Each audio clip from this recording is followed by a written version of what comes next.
আজ আমরা এক নজরে দেখে নেব ২০১৩ সালে মুক্তিপ্রাপ্ত একটি হৃদয়ছোঁয়া হিন্দি সিনেমা রঞ্জনা মুভিতে প্রেম, ত্যাগ আর রাজনীতির এই জটিল গল্পে রয়েছে আবেগের এক অনন্য ছোঁয়া। রঞ্জনা সিনেমাটির মূল চরিত্রে রয়েছেন দানুশ, সোনম কাপুর এবং অভয় দেওয়াল। দক্ষিণ ভারতের জনপ্রিয় অভিনেতা দানুশ এই সিনেমার মাধ্যমে বলিউডে অভিষেক করেন।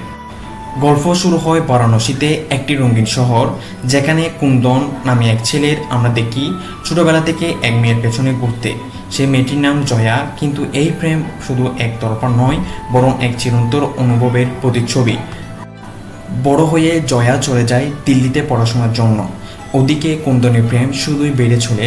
জয়া সেখানে ভালোবাসতে শুরু করে একজন সমাজকর্মীকে। আকাশ নামের সে চরিত্রেও অভিনয় করেছেন অভয় দেওয়াল।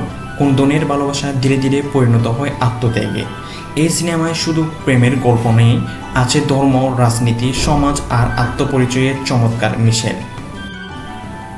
কুন্দনের প্রেম একসময় তাকে নিয়ে যায় মৃত্যুর কিনারায়, কিন্তু তবু তার ভালোবাসা কখনো হার মানে না।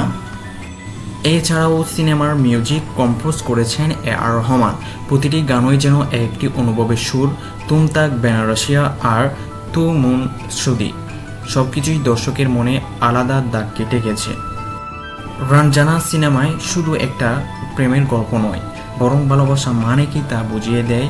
সত্যিকারের প্রেমে কখনো কখনো হার মানতেও হয়, আবার ত্যাগই হয় সবচেয়ে বড় জয়। এই ভিডিওতে শুধু রঞ্জনা মুভিটার সংক্ষিপ্ত আকারে বর্ণনা করা হয়েছে। ভিডিওটি ভালো লাগলে লাইক, শেয়ার আর সাবস্ক্রাইব করতে ভুলো না। দেখা হবে পরের ভিডিওতে, ততদিনে ভালো থাকবেন।